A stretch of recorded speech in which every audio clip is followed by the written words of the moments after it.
Posso começar, né? Boa tarde a todos, estamos gravando. Hoje nós estamos na segunda sessão. A gente vai discutir o texto da professora Maria Paula Munhoz, Justiça e Contrato entre Comutar e Distribuir. Quem vai apresentar para a gente hoje é o Daniel Fampa. Bom, então, mais uma vez, boa tarde a todos. Embora a apresentação ela seja mais direcionada para o texto que a gente chamou de texto obrigatório, né, texto de leitura obrigatória, em alguns momentos eu vou fazer algumas reflexões que vão aproveitar também o texto complementar do professor Martim Évia. E eu já adianto aqui, falo para todo mundo, especialmente o pessoal da secretaria, né, o professor João Daniel também, que é o coordenador do grupo, que eu achei esse texto complementar bem interessante.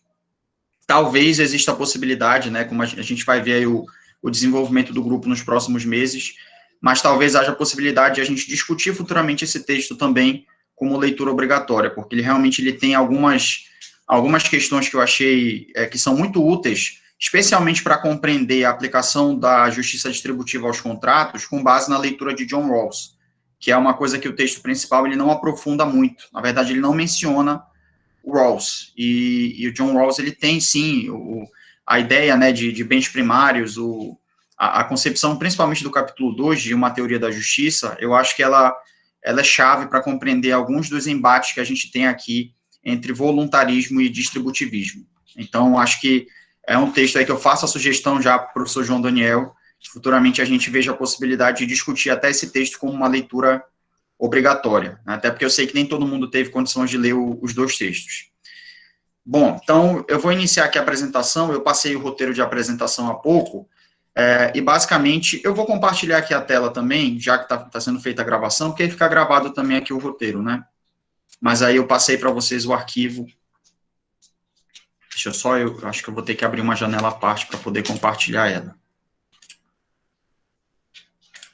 Ah, não, tem a opção aqui, peraí. Eu não estou tão habituado com o Google Chrome, então, ou o Google Meet, né? Então, estou aprendendo aqui algumas ferramentas.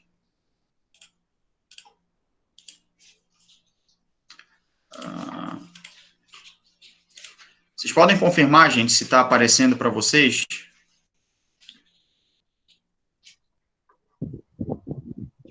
Está aparecendo, né?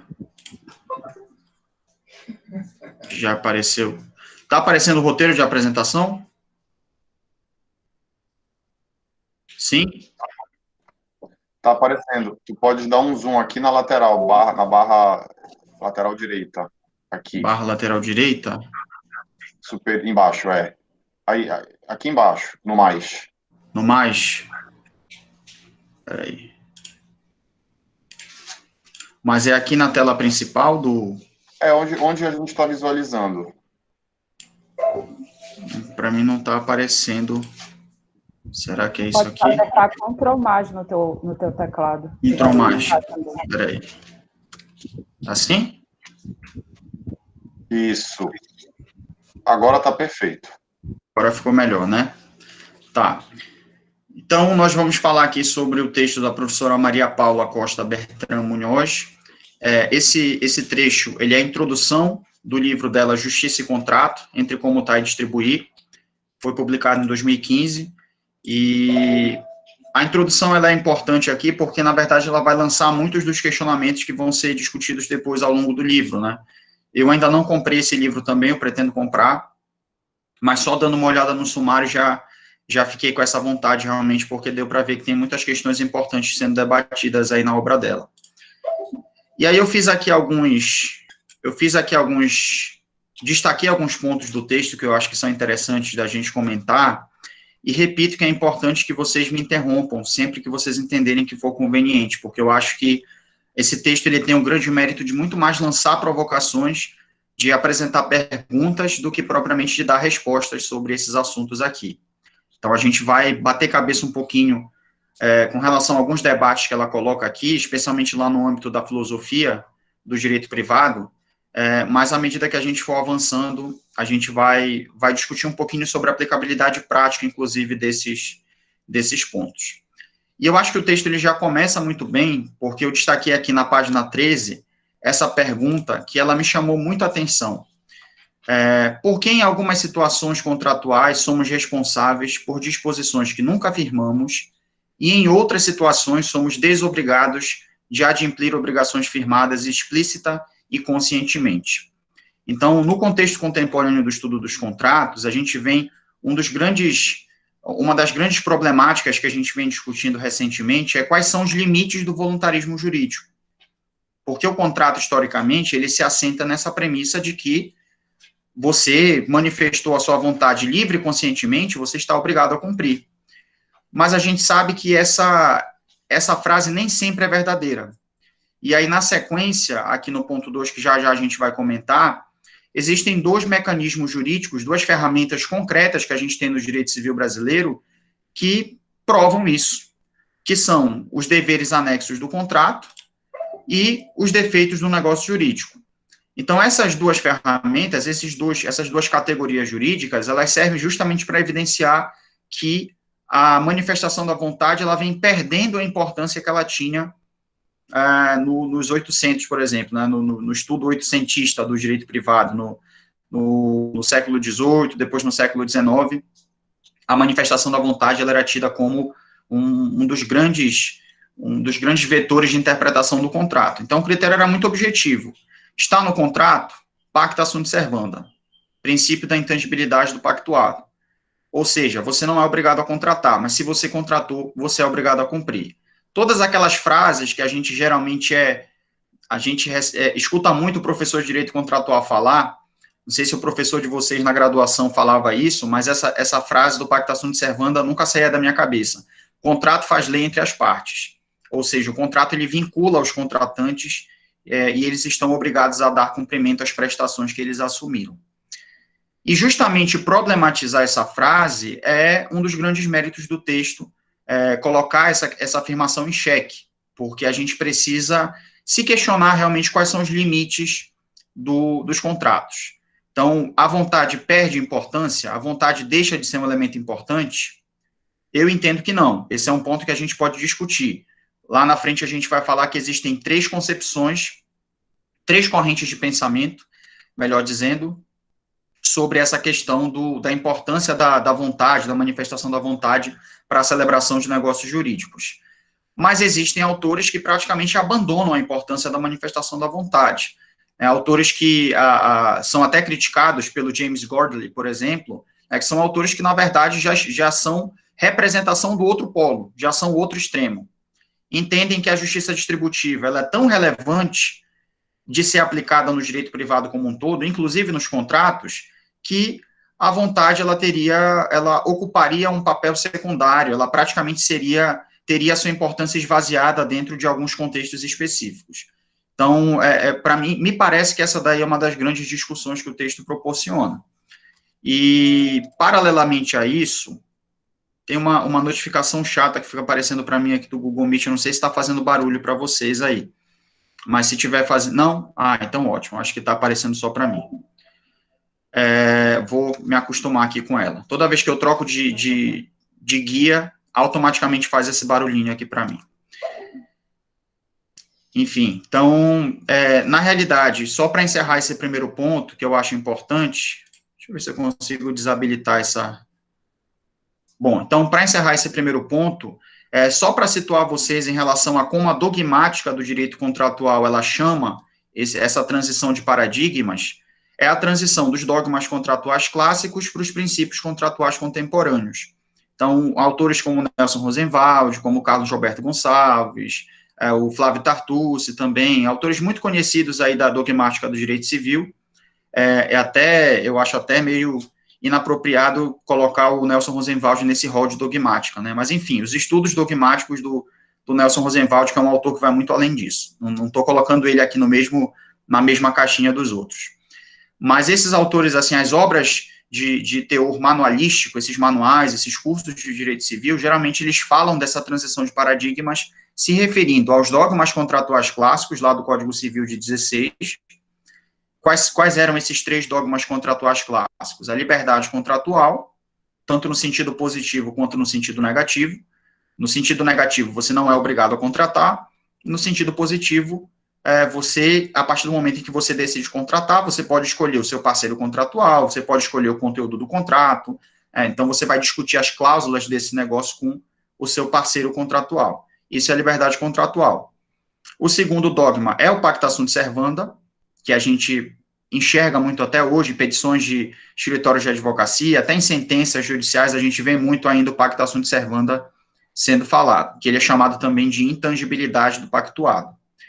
E, por fim, a relatividade dos efeitos do contrato. Então, a ideia de que o contrato ele apenas pode alterar a esfera jurídica dos contratantes, ele não pode vincular terceiros, por exemplo. Então, esses são os 3 dogmas contratuais clássicos que eles vêm sendo não eliminados, mas que eles vêm sendo ressignificados no contexto, especialmente da constitucionalização do direito civil, que a autora menciona no texto também. Então, essa questão da constitucionalização do direito civil, se a gente for fazer uma menção, por exemplo, ao artigo 170 da Constituição, esse é um exemplo que eu acho bem emblemático de a gente discutir, que eu vou falar daqui a pouco, que é a atuação do CAD, que é o Conselho Administrativo de Defesa Econômica. Eu acho que está até no roteiro, isso, está lá no 5.3, vocês podem consultar aí no 5.3, a gente vai mencionar esse exemplo. Que a gente fala de uma grande fusão empresarial, então vamos supor que 2 companhias aéreas hoje no Brasil vão firmar um contrato de fusão. Então vamos supor que seja a Latam, não vou colocar a Latam, porque eu acho que a Latam ela não é originalmente brasileira, mas eu vou colocar aqui a Gol e a Azul. Então 2 empresas aqui brasileiras que elas vão fazer essa fusão. Se a gente for olhar pelo dogma, pelo prisma da relatividade contratual, lá do Código Civil de 16, a gente vai falar que esse contrato não tem nada de irregular, esse contrato não tem nada de anormal. O contrato não diz respeito a mim, a Bruna, a Valentina, o Gabriel, a Yanê, não. O contrato é relativo a Gol e a Azul. Ninguém tem que se sentir prejudicado por essa relação que as 2 empresas firmaram. Só que o artigo 170 da Constituição, ele assegura a livre concorrência como um dos princípios da ordem econômica brasileira. E aí, se a gente fala em livre concorrência, o Estado, por meio do Conselho Administrativo de Defesa Econômica, que é o CAD, ele certamente interviria nessa fusão empresarial. Ele não autorizaria a concretização desse instrumento negocial. Por quê? Por entender que a fusão entre essas 2 empresas representaria uma concentração de mercado muito grande, que poderia manipular, permitir a manipulação de preços, a formação de cartel, enfim. Então, o Estado, ele atua em contratos privados hoje em dia no Brasil? Sim, ele atua em contratos privados. Isso é uma prática chamada de dirigismo contratual. Mas qual é o limite dessa intervenção? Então, acho que esse é um outro questionamento também que o texto deixa em aberto e que só à medida que a gente avançar nessa discussão sobre a filosofia do direito contratual é que a gente vai poder, não sei se responder, eu acho que seria muito ousado a gente pensar que a gente vai conseguir responder essa pergunta, mas pelo menos desenvolver parâmetros de interpretação. Então, qual seria uma prática de intervenção do Estado em um contrato privado que seria indevida? Uma prática que viole, por exemplo, a ideia de interesse público, aquela discussão entre interesse público primário e secundário, enfim. O texto da autora, gente, vocês devem estar notando isso na minha apresentação, mais provoca do que apresenta soluções. Então, na verdade, o meu papel aqui está sendo justamente de enfatizar aqueles pontos que eu entendo que são mais pertinentes aqui para a gente poder discutir. Mas a autora ela não vai responder muitas dessas perguntas, pelo menos não na introdução do livro dela. Da feita aqui a gente comprar o livro, né, João Daniel, para a gente fazer a leitura do livro como um todo, a gente vai saber até onde a autora foi propriamente. Mas, enfim, com relação a esse primeiro ponto, seria isso. E aí tem algumas outras questões importantes, já passando aqui para esse ponto 2, que é o que eu estava mencionando agora há pouco. Dois elementos aí do direito contratual brasileiro, 2 elementos da dogmática do direito civil brasileiro contratual, me parecem chave para compreender essa virada, essa transição de paradigmas que a gente tem sendo reforçada pela constitucionalização do direito civil. Quais são? Os deveres anexos do contrato. Quem não lembra, são aqueles deveres que decorrem da boa-fé objetiva. A autora ela enfatiza muito o dever de informação, inclusive tem um exemplo que me chamou muito a atenção no texto, que é o exemplo do contrato de compra e venda entre um fazendeiro e uma empresa de mineração. Então, a mineradora que vai lá comprar a fazenda lá do cidadão, e aí ele não sabe, ele não tem conhecimento que a empresa já fez todo um estudo geológico das condições de clima, das condições de solo ali daquela fazenda, e identificou que existe um potencial gigantesco de lucratividade com a exploração de recursos minerais naquela propriedade. Então, esse exemplo, ele coloca muito em xeque essa questão do dever de informação, porque o dever de informação, justamente, ele é um dos deveres anexos que decorre da boa-fé objetiva. Então, os deveres anexos seriam essa primeira perna, que eu acho que reforça a problemática sobre o estudo dos contratos, e a segunda perna seriam os defeitos do negócio jurídico, que são o dolo, o erro, o estado de perigo, a lesão, a fraude contra credores, enfim, está me falhando um agora. Coação, dolo, erro, coação, estado de perigo, lesão e fraude contra credores. E esses defeitos do negócio jurídico, que são vícios de consentimento, esses defeitos do negócio jurídico também representam essa transição paradigmática. Porque se a gente pensar especificamente no caso da fraude contra credores, é um que eu vou destacar daqui a pouco, a fraude contra credores, ela não está no mesmo patamar, ela não está na mesma caixinha, filosoficamente falando, desses outros. Tanto é que a dogmática, ela classifica dolo, erro, estado de perigo, lesão, enfim, ela caracteriza os outros 5 como vícios de consentimento. Ou seja, a sua vontade que foi manifestada naquele contrato, ela foi manifestada de forma viciada. Essa vontade, ela não foi uma vontade livre e desembaraçada. É só a gente pensar no caso da coação. Então, alguém chega aqui, aponta uma arma para minha cabeça, olha, assina esse contrato aqui. Eu vou lá e assino aquele contrato. Eu assinei o contrato, eu manifestei a minha vontade formalmente. Mas, do ponto de vista material, essa minha vontade não foi livre e desembaraçada. Então, se a gente pensar na coação, no dolo, na lesão e no estado de perigo, a gente consegue entender que existe uma racionalidade filosófica comum para todos essas cinco hipóteses aí. Mas no caso da fraude contra credores, isso não acontece. Tanto é que a fraude contra credores, ela não é chamada de vício de consentimento, ela é chamada de vício social, porque ela justamente representa uma lesão a terceiros. Então, eu assino lá um contrato com a Suelen, me desfaço do meu patrimônio, aqui a gente está falando de fraude contra credores, a gente não está falando de simulação, seria uma outra história. Estou falando de um contrato de compra e venda que realmente aconteceu. Eu me desfiz do meu patrimônio, vendi lá para a Suelen, saí fazendo vários contratos de compra e venda para dilapidar o meu próprio patrimônio e não ter que satisfazer uma dívida ali com o terceiro que eu tenho, que é o João Daniel. Então, nesse caso, o contrato de compra e venda que eu firmei com a Suelen está violando um terceiro, ele está afetando a esfera jurídica, ele está afetando o interesse concreto do João Daniel. Então, se a gente compreende o contrato pela métrica estrita do voluntarismo, pela métrica da relatividade dos efeitos do contrato, pelo pacta sunt servanda, ou seja, se a gente busca respostas para esse tipo de problema exclusivamente aqui no viés da justiça comutativa, que é o que a autora entende, né, que o voluntarismo ele está fundado na justiça comutativa, a gente não vai conseguir solucionar esses problemas, porque justamente eles são problemas que transcendem a discussão Caio-contratício, né, que a gente sempre brinca, a discussão lá polarizada, a discussão binária entre sujeito A e sujeito B. Então, os contratos, eles teriam essa feição multitudinária na medida em que eles afetam constantemente a esfera jurídica de terceiros. Eu vi que tem uma pergunta aqui da Vitória. Na verdade, eu acho que é um comentário, né? Professor, esse exemplo seria uma amostra da incidência do âmbito extrínseco do princípio da função social do contrato. Exatamente. Que diz que o contrato, além de se preocupar com as partes envolvidas, deve pensar no bem-estar comum da sociedade geral. Perfeito, Vitória, excelente.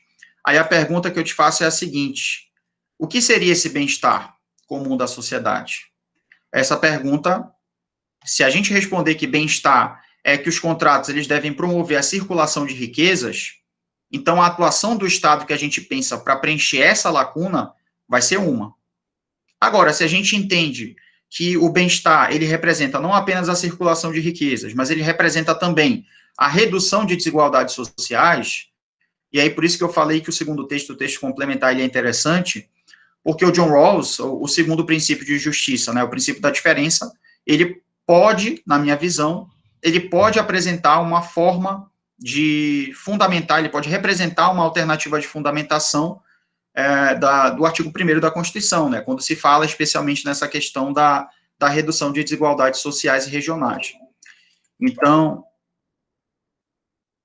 gente, peraí, só me perdi aqui por um minuto, tá, já encontrei.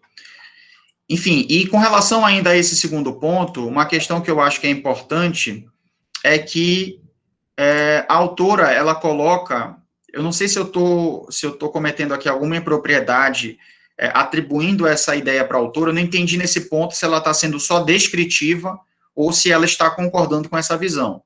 Tá? Então, esse ponto aqui, eu fiquei um pouco na dúvida. Mas vocês vão já entender o que eu estou dizendo. Então, esse ponto aqui em particular, que ela coloca de um paralelo que existe entre a comutatividade para o direito contratual e o critério de equivalência do valor de mercado lá na economia. E esse ponto aqui me chamou muita atenção, eu já vou aprofundar aqui essa discussão, mas esse ponto ele me chamou muita atenção, eu vou aprofundar esse ponto aqui logo no tópico 3, que é o tópico seguinte. Esse ponto me chamou muita atenção pelo seguinte: quando a gente fala de economia aplicada ao direito, notadamente da famosa análise econômica do direito, a primeira coisa que a gente pensa, que a gente visualiza, é que a análise econômica do direito, ela se destrincha ali a partir de uma ideia que não está vinculada à justiça corretiva ou à justiça comutativa.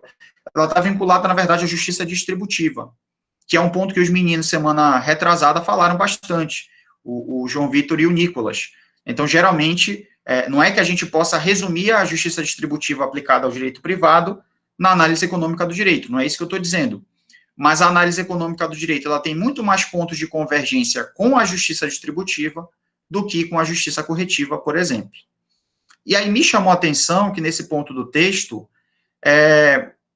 quando a autora coloca esse paralelo, ela aproxima a análise econômica do direito aplicada aos contratos na realidade da justiça comutativa e não da justiça distributiva. Então, esse ponto me chamou a atenção. Eu queria depois até ouvir os colegas sobre isso, não sei se alguém teve uma interpretação diferente dessa passagem, a gente pode até ver depois aqui o trecho específico, né, que ela fala isso, mas eu fiquei, assim, com um grande ponto de interrogação na cabeça, quando eu li esse trecho do texto. Então, claro que ela fala que existe um paralelo, ela não fala que são a mesma coisa, então talvez a minha interpretação tenha ido para um caminho diferente do que ela quis passar. Mas aí o que seria esse critério de equivalência do valor de mercado lá na economia? Que esse é um ponto que eu acho importante de aprofundar aqui, que está aqui no tópico 3. Deixa eu colocar aqui, pronto. Está aqui no tópico 3 do material. Que seria o seguinte: existe uma ideia no estudo dos contratos de que o valor de um determinado produto, o valor de um determinado bem, ele é um valor que representa uma média ponderada, não é uma média aritmética, é uma média ponderada. Então, a gente tem que levar em consideração o poder de compra de cada indivíduo para a gente chegar nesse valor médio. Então, existe uma média ponderada que forma o valor daquele bem, que é o valor de mercado. Então, se eu chego aqui, isso aparece muito até na filosofia política, né? A gente for relembrar, por exemplo, do experimento da ilha lá, né, do Dworkin. A gente tem, por exemplo, o leilão, né? O leilão da ilha é o Dworkin, né? Não estou falando bobagem, não. Estou lembrando aqui, é o Dworkin, isso. E às vezes eu confundo os autores. Então, é o Dworkin que tem o leilão da ilha. E se a gente for parar para pensar, até dentro da filosofia política a gente encontra essa concepção. Então, você tem lá um produto, eu ofereço esse produto aqui para cada um de vocês, e aí a Bruna me oferece R$20, o João Daniel me oferece R$30, a Stephanie me oferece 25, enfim. Esse produto, supondo que ele exista na sociedade em mais de uma unidade, porque se ele existir em apenas uma única unidade, eu vou vender para a pessoa que fizer a melhor oferta. Então, se a Bruna está me oferecendo 30 e o Aelmo está me oferecendo 70, eu vou vender para o Aelmo. Vou vender por um valor que seja superior, né, pensando racionalmente pela perspectiva do lucro dos agentes. Só que se a gente pensar em um determinado produto que ele existe em mais de uma unidade, você tem ali várias unidades daquele bem sendo produzidas de forma contínua, o valor desse bem, ele vai ser um valor próximo dessa média de mercado. Então, a Bruna está disposta a pagar 70. A Suelen está disposta a pagar 20. O João Daniel está disposto a pagar 30. A priori, a gente entende que o valor seria uma média aí entre 20, 30 e 70. E aí, se eu brinco com esse exemplo, se eu falo o seguinte, olha, a Bruna, ela quer pagar 70, mas a Bruna quer comprar 3 unidades, sendo que eu estou vendendo 4 unidades, ou seja, a Bruna tem 3 das 4 unidades que eu quero vender, a Bruna está interessada. Então, nesse caso, o preço seria puxado para mais próximo dos 70, ou seja, o valor de mercado é isso. É uma média ponderada entre o preço que os agentes estão dispostos a pagar para ter aquele produto ou aquele serviço. E aí eu acho que essa conclusão, que inclusive está presente na análise econômica do direito, posso fazer referência aqui ao Posner, por exemplo, essa referência do Posner, ela é muito problemática por 2 aspectos. Tá? Antes de destacar esses 2 aspectos, eu coloco no material que ela é uma premissa com viés no voluntarismo clássico. Então, eu pago quanto eu quero pagar. Ou seja, eu pago quanto eu acho que aquele produto vale para as minhas necessidades básicas. Tá? Então, se a Bruna quer pagar 70 nesse produto, é porque a Bruna entende que esse produto vale 70 para ela. Essa é a ideia, abstratamente aqui sendo considerada, do valor de mercado, essa métrica da análise econômica do direito. Só que aí existem 2 problemas nessa afirmação que me fazem colocar aqui em xeque a veracidade dela. Eu não sei se essa frase é integralmente verdadeira, ou não é que ela seja falsa, mas que em alguns exemplos específicos que eu me permito aqui apresentar para vocês na sequência, ela parece ser uma resposta insuficiente para os problemas que a gente vai ter no estudo dos contratos. E aí, quais seriam esses dois problemas que eu vislumbro?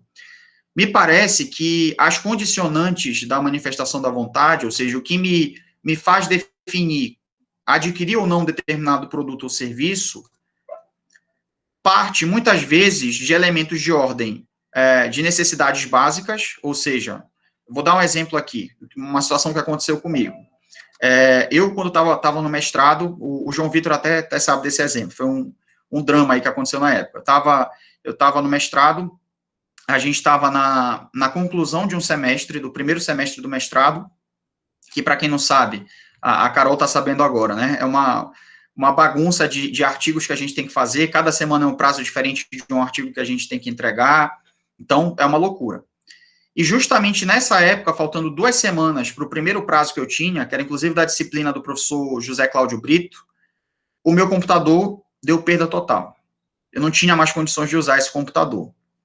E aí, lógico que eu até tentei consertar na época, ver se tinha alguma possibilidade de reparo, não tinha jeito. A pessoa que olhou o computador falou, olha, perda total, não vai dar nem para recuperar os arquivos, melhor comprar um novo quanto antes para você poder utilizar. E aí eu tinha 2 opções. Eu tinha a opção de comprar um computador pela internet, que seria o preço mais barato. Geralmente, a grande maioria dos produtos, especialmente esses produtos eletrônicos, são vendidos em um preço mais competitivo quando a gente compra pela internet. Vou colocar aqui em valores só hipotéticos. Vamos supor que pela internet o computador custasse R$ 1.400, o computador que eu escolhi comprar na época. Só que o problema é que esse computador de R$ 1.400, ele tinha um prazo de entrega de 7 dias úteis. Ou seja, isso ia bater já muito próximo do primeiro prazo que eu tinha para elaborar o artigo. A ideia estava pronta, o artigo já estava na minha cabeça, eu já tinha, inclusive, começado a escrever. Mas eu precisava ter o computador para digitar, né, para desenvolver a ideia, enfim, para escrever a introdução, palavra-chave, tudo aquilo. E aí eu falei, bom, é muito arriscado, porque pode acontecer de essa entrega atrasar, pode acontecer de ter uma greve dos Correios daqui para a semana que vem. Então, será que não é mais interessante eu comprar um computador numa loja aqui local, nem que eu pague um pouquinho a mais, mas ter essa segurança da pronta entrega, que eu já vou sair da loja diretamente com o computador? E aí foi isso que eu fiz. Eu preferi comprar um computador por R$ 2.100, essa diferença não é pequena. Se a gente pensar em termos absolutos, R$ 700 para um bem durável. Então, pode parecer que não é muita coisa. Mas eu paguei 50% a mais naquele computador, do que eu teria pagado se eu tivesse comprado pela internet. 50% a mais, foi a diferença. E para completar, eu só tive dor de cabeça até hoje. Esse computador não funcionou como deveria, tive que comprar outro depois, o barato saiu caro, porque o computador era de origem duvidosa, enfim, isso daí já é uma outra discussão. Mas o foco aqui nessa historinha que eu estou contando para vocês, para chamar atenção para essa problematização aqui que eu estou fazendo em relação a essa premissa, qual é a premissa que eu estou colocando à prova aqui? A premissa que eu estou colocando à prova é de que nem sempre o que motiva alguém a comprar um produto, a contratar um serviço para ser prestado por um terceiro, é baseado única e exclusivamente no fator preço. Ou seja, nem sempre nós vamos pagar o menor valor. Às vezes a gente está interessado, eu quero comprar um iPhone, não importa se o iPhone é mais caro, mas porque eu não me adaptei a usar o sistema do Android. Eu gosto de usar o sistema iOS lá do iPhone. Então, esse é um primeiro elemento que eu queria problematizar. O outro elemento, já puxando aí, falando do caso do iPhone, é justamente quando a gente fala dos elementos de ordem sociológica. E aí eu lembrei aqui nesse texto de vários artigos do professor Denis Verbicário, que é nosso professor do PPGD da UFPA, professor de Direito do Consumidor, e ele vem publicando com alguns orientandos há algum tempo artigos sobre o assédio de consumo. Então, como esse assédio de consumo também, ele potencializa esse interesse, esse hiperconsumismo nessa era da pós-modernidade que supervaloriza, superdimensiona também o preço de produtos e serviços. Então, o velho exemplo da Black Friday, né, que a gente brincava chamando de Black Fraud, até alguns ainda brincam até hoje, é de que você está comprando tudo pela metade do dobro. Então, é um exemplo disso, né, de você ter as propagandas, de você ter os veículos comerciais, a mídia de forma geral operando para que você compre produtos que às vezes você não precisa. Então, pensar essa questão do valor médio, dessa média de mercado, que o valor dos produtos é determinado de acordo com o interesse individual de cada um, do quanto ele está disposto a pagar por aquele produto, eu acho que isso daí é insuficiente para compreender uma sociedade massificada, uma sociedade que a gente vive hoje, que as relações elas são pulverizadas a todo momento. Talvez no contexto da Idade Média, que a gente tinha aquelas feiras, que a gente tinha as trocas, o escambo, inclusive, que era feito entre os produtores da época, faz sentido a gente pensar nessa construção teórica para aquela realidade. Mas para a realidade de hoje, não. Então, é um ponto que eu queria destacar aí, uma interpretação que eu fiz do texto, me permitir essa ousadia de não discordar da autora, mas talvez de dar um outro significado para essa expressão da análise econômica do direito, que eu acho que é bem insuficiente para responder alguns problemas que a gente tem no direito contratual hoje em dia. Bom, então, passando aí para o ponto 4, passando aqui para o ponto 4, para falar um pouquinho sobre a teoria da onerosidade excessiva, que é mencionada pela autora também em várias passagens, e que eu acho muito interessante. Essa teoria da onerosidade excessiva é aquela que muita gente chama de cláusula rebus sic stantibus, lá dos teóricos do direito civil clássico, e ela está presente no Código Civil em alguns artigos, especialmente nos artigos 478, 479 e 480. São os 3 artigos, assim, que mais falam da teoria da onerosidade excessiva. Acho que tem também o artigo 313, tem algum artigo ali pela parte do pagamento da obrigação, que ele também fala da teoria da onerosidade excessiva. Então, essa teoria da onerosidade excessiva, eu achei uma coisa muito interessante para a gente compreender essa insuficiência do voluntarismo clássico, que é o que eu estou colocando para vocês aí no ponto 4, a teoria da onerosidade excessiva é um dos grandes problemas que evidencia a insuficiência do voluntarismo clássico. Por quê?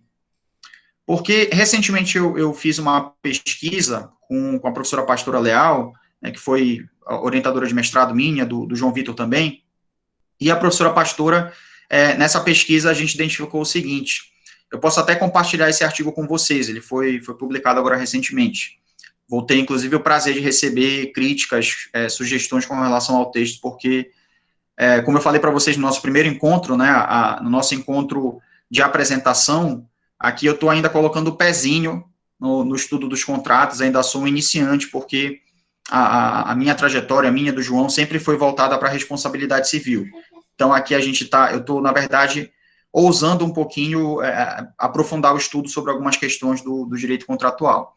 Então, posso passar para vocês o texto, aí quem quiser pode fazer qualquer crítica, qualquer comentário em relação a isso.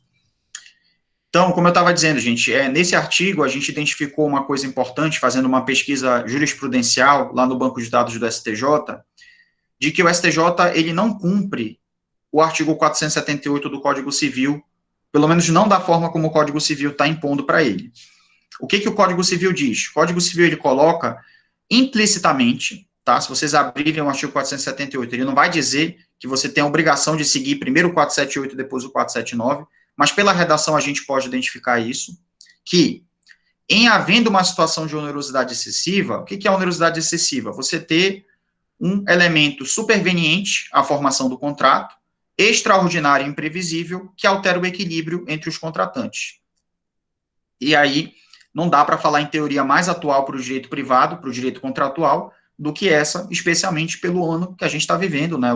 A pandemia provocou um desequilíbrio muito grande em vários contratos. É só vocês pensarem em contratos de locação com shopping center, por exemplo. Vários lojistas que tiveram que continuar pagando o valor do aluguel. A administradora do shopping center muitas vezes não quis renegociar esse contrato e aí forçou esses contratantes a ingressarem com uma ação judicial revisional daquele contrato. Alguns pedindo a resolução do contrato, entendendo que a onerosidade excessiva impossibilitou o cumprimento das prestações. Porque numa situação de lockdown, numa situação de quarentena, que os shoppings ficaram fechados por um determinado período, a receita dos lojistas foi praticamente a zero. Não foi a zero para aqueles lojistas que se reinventaram, que criaram um aplicativo, fizeram vendas pela internet, mas quem fazia vendas e continuou fazendo única e exclusivamente em meio físico, não teve receita nesse período, porque não havia consumidores circulando ali pelo shopping center. Então, isso é claramente uma situação de onerosidade excessiva. Aí o ponto é, o Código Civil, ele coloca o artigo 478 prevendo para esses casos a resolução do contrato. A resolução, ou seja, a extinção do vínculo contratual. Isso é a resolução do contrato. E no artigo 479, ele faculta a possibilidade de revisão do contrato. Só que o artigo 479, deixa eu pegar aqui estritamente a redação dele, vou só fazer a leitura aqui rapidinho, do artigo 479 no Código Civil, ele fala assim, a resolução poderá ser evitada, oferecendo-se o réu a modificar equitativamente as condições do contrato. Então, na realidade, essa revisão do contrato, obrigado, João, esse artigo 479, ele é, na verdade, subsidiário em relação ao artigo 478. Ou seja, quando o réu se disponibilizar, ou seja, isso daí é um direito potestativo do réu, se a gente for interpretar literalmente o artigo 479 do Código Civil.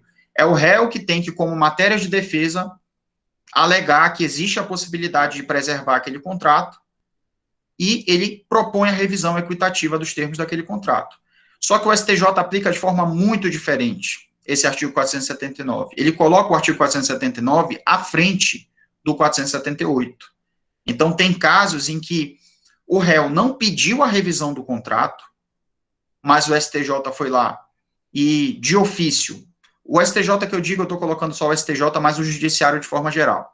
Tá? Então, tem casos em que o judiciário de forma geral, de ofício, sem provocação do interessado, vai lá e entende pela revisão do contrato, tem alguns casos que mostram isso, tem outros casos em que essa provocação não parte do réu, parte do próprio autor, o devedor ele já ingressa com a ação revisional, e eu não estou dizendo que o autor não teria esse direito, eu estou só colocando aqui uma questão que eu acho importante para mostrar que o STJ ele interpreta de forma diferente do que está posto no Código Civil. Então, ele alterna essa ordem, ao invés de seguir primeiro a resolução do contrato e revisá-lo apenas quando houver essa manifestação do réu, ele, na verdade, sempre que possível, ele tenta revisar o contrato, porque entende que existe o princípio da conservação dos negócios jurídicos, então, sempre que for possível, o contrato vai ser preservado. Então, eu coloco aí Por que eu acho que isso é um problema? Por que eu acho que é um problema? Repito, eu não estou dizendo aqui que a revisão do contrato é ruim. Pelo princípio da conservação dos negócios jurídicos, eu acho que realmente, sempre que o contrato puder ser revisado, ao invés de finalizado, é interessante, porque o contrato foi firmado justamente como manifestação da vontade dos contratantes. Só que qual é o problema que eu coloco para vocês no roteiro, nesse item 4.1? É que, em muitos casos, a métrica adotada para revisão, ela não é de natureza objetiva, ela não é um critério objetivo, ela é um critério subjetivo do magistrado. Por quê? Aí no item 4.2, eu coloco 2 exemplos que estão, na minha visão, nos 2 polos desse problema. Primeiro, eu vou inverter, não, tá certo. Primeiro é o caso dos serviços hospitalares e a alegação de estado de perigo. Tem vários casos que chegam lá no STJ, eu vou até ver aqui que eu tinha anotado a numeração de um para falar para vocês, mas eu acabei esquecendo de colocar no roteiro. Mas tem vários casos que chegam lá no STJ, deixa eu só ver se é esse aqui. Eu vou deixar a numeração aí quem tiver interesse pode, exatamente esse aqui. Deixa eu copiar para colocar aqui no chat. Só para servir de exemplo, tá, pessoal? Mas tem muitos outros casos como esse aí. Eu, pelo menos, conheço uns 3 ou 4 casos que tem essa mesma discussão, né, assim, do estado de perigo. Muitas vezes, quando você tem um consumidor usufruindo de serviços hospitalares pela via particular, tá, que eu não estou falando do Sistema Único de Saúde, ele vai lá na via particular, ele faz a contratação, ele alega depois o estado de perigo. Então, ele usa esse manto do estado de perigo para se furtar de cumprir a obrigação. Então, eu só assinei aquele contrato porque eu estava premido da necessidade de salvar a vida da minha mãe, que estava ali com uma moléstia grave, estava muito adoentada, então eu fui lá desesperado e aí firmei aquele contrato. Contratei sem querer contratar, racionalmente eu não queria contratar. Mas aí qual é o problema disso? Só existe estado de perigo, nesse caso, em particular, e aí esse RESP que eu mandei para vocês aí, ele tem essa... Ele é um dos exemplos disso, né? Só existe estado de perigo quando a outra parte, no caso o hospital, se aproveitou dessa situação de vulnerabilidade, se aproveitou do desespero daquela pessoa para cobrar um valor superior ao que ela cobraria em condições normais. E muitas vezes isso não acontece na prática. Muitas vezes isso não acontece. Muitas vezes o valor que foi cobrado pelo hospital, pelo estabelecimento hospitalar, é um valor que já é cobrado normalmente, já é o valor... então, assim, o que o STJ está dizendo? Que você não pode querer ser atendido pelo hospital Albert Einstein, estou dando um exemplo aqui de um hospital muito famoso, que tem um valor geralmente superior para a cobrança de certos serviços, e querer que o preço cobrado pelo hospital Albert Einstein seja um preço de um hospital que não tem as mesmas condições, que ele não fornece o mesmo aparato, não tem a mesma equipe profissional, enfim. Então, o que eu estou querendo dizer? Nesse tipo de problema, como esse RESP que eu coloquei no chat para vocês, nesse caso de situação de alegação de estado de perigo, faz sentido essa interpretação do STJ, inclusive filosoficamente. Por quê? Porque a métrica, ela é objetiva. Ou seja, o hospital cobrou 80 mil reais para esse serviço aqui, que geralmente ele cobra 10 mil reais. Faz sentido revisar o contrato. Você tem condições de revisar o contrato, até porque você resolver o contrato, você extinguir o contrato, não seria pertinente, tendo em vista que a pessoa já usufruiu do serviço, você não tem como desfazer aquela obrigação que foi prestada, tá? Então, nesse caso em particular, faz sentido. Agora, no caso, por que eu disse que faz sentido? Porque se foi cobrado 80 mil reais, então o hospital ele vai devolver 70 mil reais para o consumidor. É isso. Por isso que eu falei que o critério é objetivo. O valor que ele cobrou indevidamente acima, ele vai restituir. Só que no caso, esse segundo problema que eu coloco para vocês, que eu achei bem interessante, que é o caso do fazendeiro, não tem como o critério ser objetivo. Porque justamente a gente pode discutir o seguinte, só para situar todo mundo aqui no exemplo, quem não estiver eventualmente lembrando. É o caso lá da mineradora, que ela faz um estudo geológico ali, faz um estudo das condições de terra, de bioma, de tudo ali daquela área, e ela identifica que tem uma fazenda, que tem um potencial de produção ali muito grande, de extração de recursos hídricos, minerais, etc. Não sei, é que eu não sou do ambiental, então eu devo estar falando bobagem com esses termos, com certeza. O pessoal do ambiental me perdoe pela utilização indevida. Então, só para vocês entenderem por que seria problemático. A mineradora, ela supostamente falhou com o dever de informação. Aí a gente pode discordar ou concordar, mas se a mineradora teria um dever de informar ao fazendeiro dessa condição que ela descobriu lá. Eu entendo que não, tá? Isso daí é uma outra discussão que a gente pode ter, mas por que eu entendo que não? Aí vem o ponto. Porque a mineradora, ela muito provavelmente vai dar ela vai aproveitar aquela propriedade de uma forma diferente do que o fazendeiro poderia aproveitar. E a própria forma como a mineradora chegou até o conhecimento de que aquela propriedade era uma propriedade rentável, uma propriedade que tinha um potencial de lucratividade, não poderia ter sido alcançada pelo fazendeiro, pessoa física, humilde, de conhecimento médio, que não daria aquela utilidade para a fazenda. Então, pela via do direito contratual, eu tenho muitas dificuldades de identificar se a gente fosse, por exemplo, vamos supor que a mineradora fez essa compra e aí meses depois o fazendeiro descobre que foi descoberta ali uma jazida de petróleo, enfim, alguma coisa que teria o condão de aumentar o valor da venda. E aí, nessa questão, o fazendeiro ingressa com uma ação revisional de contrato para que a mineradora ela pague um valor superior ao que foi pago. Então, imaginemos que o STJ, por exemplo, ele quer deferir esse pedido. Ele quer julgar procedente a ação, melhor dizendo. Não há parâmetros objetivos para que o STJ considere qual seria a complementação desse preço pelo direito contratual. O que vai determinar se a fazenda ela vai dever um pagamento de mais 100 mil reais, 200 mil, 10 milhões de reais para aquele fazendeiro? A gente não tem esse parâmetro. Então, justamente por isso, a aplicação da revisão dos contratos no lugar da resolução, quando a gente entende que houve um desequilíbrio na prestação, ela tem que acontecer de forma extraordinária, ela tem que acontecer de forma excepcional. Então, geralmente o STJ ele considera razoabilidade, proporcionalidade como se fosse uma carta coringa, uma carta na manga para ele justificar a decisão, mas isso é problemático porque a gente precisa realmente estabelecer critérios objetivos para isso.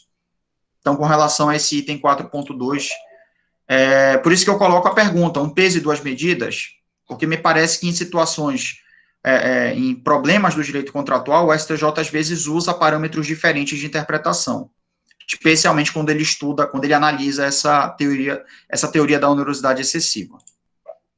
Tá, então, passamos aí do ponto 4, e aí a gente já vai aqui encaminhando, né, para os dois últimos tópicos aqui do texto, que já é uma discussão um pouco mais teórica, a partir desses problemas que foram colocados.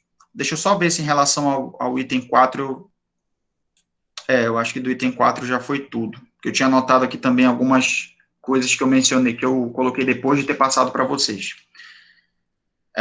Tá, então, passando aqui propriamente para o item 5, justiça comutativa versus justiça distributiva aplicada aos contratos. Então, diante de tudo isso que a gente falou, o debate filosófico, propriamente, o grande debate filosófico do texto, é em que medida a justiça comutativa e a justiça distributiva devem impactar a aplicação dos institutos do direito contratual.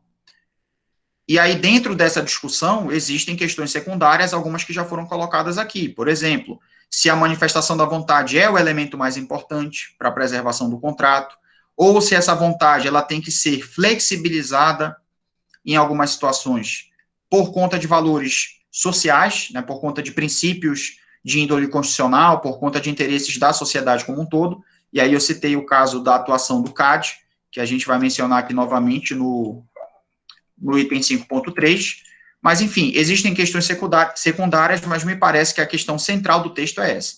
Então, esse ponto nevrálgico aí, né, entre justiça comutativa e justiça distributiva. Então, já adianto aqui, como vocês devem ter lido no texto, vocês devem ter chegado a essa mesma conclusão que eu cheguei, que a autora não entende que são valores inconciliáveis, que a gente tem que optar por uma ou por outra. Não é isso. Tanto que existe uma terceira via, que a gente vai falar aqui no item 6.3, de alguns autores que propõem uma terceira via, digamos assim, para essa discussão.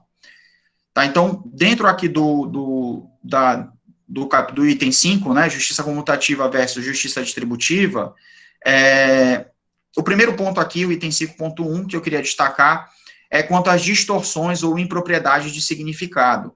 Então, muitas vezes os autores da dogmática do direito civil, eles apresentam de forma problemática a referência à justiça comutativa e justiça distributiva. Isso é um problema que não é exclusivo aqui do direito contratual. Tanto que a gente sempre fala isso, né? Eu acho que eu e o João Vitor, a gente já falou em alguma palestra sobre a questão do professor Gustavo Tepedino, que ele critica muito aquele uso da razoabilidade. Geralmente as decisões que envolvem a quantificação das indenizações por danos morais, elas são justificadas com base na razoabilidade ou proporcionalidade. Então, e é engraçado isso, porque a gente fez uma pesquisa sobre o método bifásico recentemente, lá do STJ, e tem decisões em que o ministro, ele cita o método bifásico, faz um Ctrl-C, Ctrl-V ali do leading case do método bifásico. Então tem lá a primeira fase, que é para coletar o grupo de casos referentes àquele bem jurídico que foi violado, depois a gente passa para a segunda fase, que é para avaliar a condição das partes, para avaliar a extensão do dano, enfim. E aí, no final, ele fala, por conta disso, pela razoabilidade, entendo que o valor da indenização é X. Ou seja, ele fez toda uma historinha, contou o método bifásico, para no final ele dizer, pela razoabilidade, é esse valor aqui. Então, a razoabilidade, que é problemática lá na responsabilidade civil, em particular, que a gente fala muito sobre a razoabilidade e a proporcionalidade, e queria fazer aqui uma ressalva importante. O que eu estou colocando em crítica aqui não é o uso da razoabilidade e da proporcionalidade, que tem uma carga filosófica. Se a gente for no Aristóteles, por exemplo, a razoabilidade é justiça no caso concreto. Então, tem um significado filosófico para a razoabilidade e a proporcionalidade também. O próprio Robert Alex, né, desenvolve lá na teoria dos direitos fundamentais o método da proporcionalidade dele, lá com base na necessidade, adequação e proporcionalidade em sentido estrito. Então, não é o uso da razoabilidade e da proporcionalidade, mas é o uso deturpado da razoabilidade e da proporcionalidade. Então, esse problema que acontece lá na quantificação das indenizações, referente à razoabilidade e proporcionalidade, aqui no direito contratual, eu tenho claramente essa percepção, queria ouvir depois de vocês, se vocês concordam ou não, mas eu tenho claramente essa percepção que existe aqui no direito contratual. E agora, na parte final da apresentação, eu vou destacar aqui alguns pontos com relação a isso. Deixa eu só ver aqui Boa tarde, Daniel. Boa tarde, Gabriel. Sempre tive em mente a distinção entre justiça corretiva e distributiva pela própria leitura direta de Aristóteles, que assim os mencionam. Exatamente. Eu também. No entanto, tenho lido alguns civilistas e o próprio texto, às vezes, me deixa um pouco confuso. Também tive essa percepção, Gabriel. Afinal, qual é a diferença efetiva entre justiça corretiva e justiça comutativa? Exato. Como não li nada de São Tomás de Aquino, fico na dúvida em relação aos conceitos e às diferenças. Gabriel, essa mensagem é tua, mas podia tranquilamente ser minha, viu? Eu concordo em gênero, número e grau com tudo que tu falaste. Também não sou leitor de São Tomás de Aquino. Não sei se tem alguém aí entre os colegas que poderia depois comentar um pouquinho essa distinção. Mas eu tenho claramente... o Nicolas, verdade. O Nicolas depois pode, talvez, contribuir com esse ponto. Se quiser me interromper, Nicolas, também fica à vontade, tá? Não precisa ser no final. Deixa eu só colocar aqui para carregar o computador aqui. Tá, João. João pode comentar também. Eu tenho dificuldade também de entender, Gabriel, essa distinção ontológica entre as duas formas de justiça. Bom, então, voltando aqui, gente, para o item 5.2. Só uma ressalva, esse item 5.2 aqui é só um ponto aqui, invenção de tomista. Esse item 5.2 aqui, gente, é só para fazer um recorte epistemológico, tá? Não sei se seria um recorte epistemológico, é mais um recorte metodológico mesmo, entre contratos comutativos e contratos aleatórios. Lembram que a gente falou do dever de informação lá no início do texto, que voltou aqui no exemplo do fazendeiro e da mineradora? A gente falou sobre essa questão, se a mineradora teria o dever de informar para o fazendeiro que ela fez um estudo geológico das condições daquela propriedade, ou, indo mais além, deveria informar que ela auferiu ali que existe uma grande probabilidade de lucro se ela explorar os recursos naturais daquela fazenda. Enfim, a gente discutiu muito essa questão do dever de informação. Aqui é só para fazer um recorte nesse item 5.2, que o que está sendo discutido aqui na realidade, é para os contratos comutativos. Contratos comutativos são aqueles que se entende que existe uma equivalência nas prestações. Então, você tem o contrato de compra e venda, tá? A Sofia anuncia nos classificados que ela está vendendo o notebook dela por R$5.000, eu entro em contato com ela e pago os R$5.000. Isso é um contrato comutativo. Você tem uma equivalência material entre as prestações dos dois contratantes. Só que existem contratos que são contratos aleatórios. Então, dentro do próprio contrato de compra e venda, eu posso, por exemplo, comprar o risco, eu posso comprar o resultado da produção da fazenda da Stephanie. Eu não sei qual vai ser o resultado dessa produção, mas eu posso assumir o risco de comprar coisa futura que pode vir a não acontecer. Então, dentro do próprio contrato de compra e venda, eu posso ter um contrato aleatório. Então, a ressalva que eu estou fazendo aqui é que a gente não está falando dos contratos aleatórios. Eu não sei se tem alguém aqui que é especialista no direito contratual, mas geralmente seria uma pergunta que poderiam me fazer. Então, já estou antecipando aqui que a discussão que eu estou fazendo aqui com vocês é especificamente quanto aos contratos comutativos. Então, não é quanto aos contratos aleatórios. Então, só seguindo aqui, item 5.3. Existe uma referência muito reduzida, muito mitigada historicamente à justiça distributiva no estudo dos contratos, e recentemente a gente vem modificando a gente vem com uma nova tendência de, na verdade, aplicar o chamado princípio da função social dos contratos, que eu acho que era a Vitória, né, que estava, inclusive, comentando mais cedo. Exatamente, era a Vitória, do âmbito extrínseco do princípio da função social do contrato, e aí foi justamente aquele exemplo que eu dei para vocês agora há pouco, da atuação do CAD, o Conselho Administrativo de Defesa Econômica, em contratos de fusão empresarial, por exemplo. Então, existe ali um interesse da sociedade quanto à não celebração daquele contrato. Pelo menos é isso que apregoa o princípio da função social dos contratos. Por quê? Porque esse contrato, caso levado a efeito, caso esse contrato realmente seja cumprido ali pelas partes, ele vai trazer um risco muito grande para a livre concorrência. Então, por conta disso, o Estado pratica o chamado dirigismo contratual, intervém, evitando que esse contrato ele se concretize. Então, esse é um ponto importante. Que, embora a gente esteja falando recentemente muito em função social dos contratos, né, a gente fala muito, é um verdadeiro oba-oba, aí, digamos assim, a gente falar de função social dos contratos, muitas vezes a gente enxerga na dogmática um pensamento pouco crítico em relação ao que seria essa função social dos contratos. Então, a gente tem dificuldade, a função social dos contratos, ela, às vezes, se transforma muito mais em uma bandeira do que propriamente um princípio geral do direito contratual que tenha lá os vetores de interpretação bem definidos pela doutrina e pela jurisprudência. Pelo menos eu tenho essa sensação. Não sei se é pelo pouco tempo que nós temos de vigência desses princípios no Brasil, já que eles foram introduzidos no Código Civil de 2002, tá? Então, até o Código Civil de 2002, a gente tinha uma referência muito insuficiente para boa-fé, objetivo e função social, mas, enfim. E aí, gente, prosseguindo aqui. Aqui no item 5.4, esse item eu achei bem interessante, porque a autora menciona, esse daí eu estou na página 20 e na página 21 do texto, para quem quiser localizar esse ponto que ela fala sobre isso. A autora traz reflexões importantes sobre a utilização de mecanismos alheios à justiça comutativa. E esses mecanismos a gente pode considerar que eles estão fundados na justiça distributiva, segundo ela, e nesse ponto eu concordo com ela.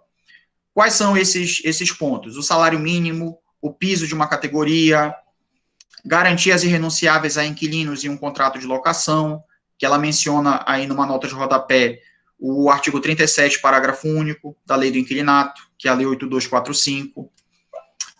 O controle das taxas de juros, também, que a gente tem a chamada Lei da Usura no Brasil, e a legislação, ela limita o valor dos juros mensais em contratos de mútuo, contratos que não são firmados por instituições financeiras, a 1% ao mês.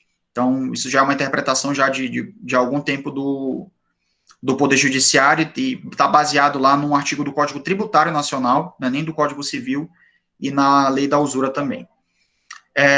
Então, gente, já se aproximando aqui do ponto 6, para a gente daqui a pouco já finalizar, porque eu já passei muito do meu tempo. Agora que eu olhei ainda há pouco para o relógio, eu me assustei quando eu vi eu tinha falado para o João que eu ia passar 30, 40 minutos. Então, desde já, eu peço desculpas aqui para vocês por ter me alongado um pouquinho, mas eu fiquei um pouquinho empolgado com o texto também, viu? Vou confessar aqui para vocês, eu gostei bastante, então, ele abriu aqui muitas discussões sobre a filosofia do direito contratual.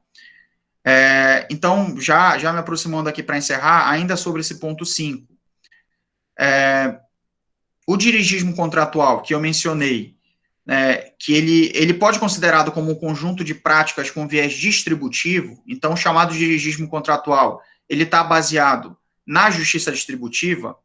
Essa é uma pergunta que aí eu queria depois ouvir vocês. Eu entendo que sim, porém nem sempre. Geralmente, por exemplo, esses exemplos que a gente falou, né, o salário mínimo, o piso da categoria, tarará, estão fundados na justiça distributiva. Mas há situações em que o dirigismo contratual, a intervenção do contrato do Estado em um contrato entre particulares, ela, na verdade, está associada à justiça comutativa. Ela está associada, melhor dizendo, ao voluntarismo jurídico, tá? Como no caso dos defeitos do negócio jurídico. Se eu ingresso com uma ação anulatória de um negócio jurídico dizendo que eu sofri coação, e por conta dessa coação eu celebrei aquele contrato, então a gente não está... A justificativa para eu anular esse negócio jurídico não está na justiça distributiva, está na justiça comutativa. Ou melhor dizendo, está no voluntarismo jurídico. Não vou falar justiça comutativa porque daqui a pouco o João vai comentar essa diferença entre justiça comutativa e corretiva, então pode ser que eu esteja cometendo alguma impropriedade técnica aqui. Então, está fundado no voluntarismo jurídico. A minha vontade não foi manifestada de forma livre e desembaraçada. Então, a minha percepção para essa pergunta é essa, de que geralmente o dirigismo contratual está fundado na justiça distributiva, como nesses exemplos que a autora colocou. Mas nem sempre é com base na justiça distributiva. Em algumas situações, está baseado no voluntarismo jurídico. Um outro comentário aqui, gente, já para passar para o final, já passar para o tópico 6, esse é o último comentário aqui do tópico 5.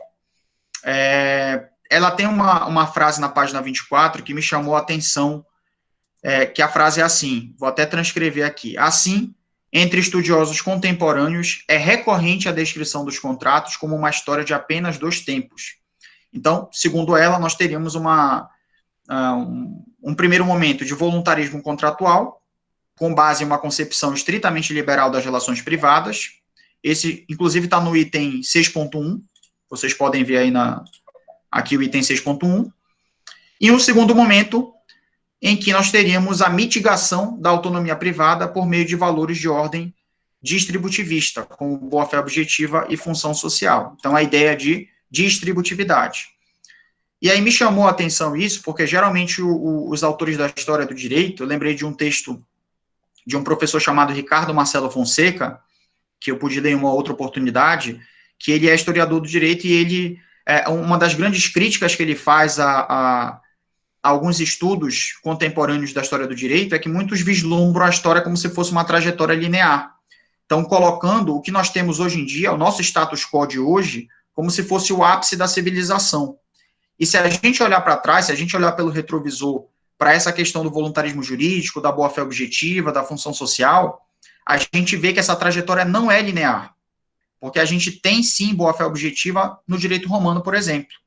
Então, tem autores que proclamam isso, que nós teríamos a boa-fé objetiva aparecendo lá no direito romano. Então, não é algo que surgiu no século XIX para o século XX e pronto. Agora é a bola da vez, é o ápice da civilização jurídica que a gente tem.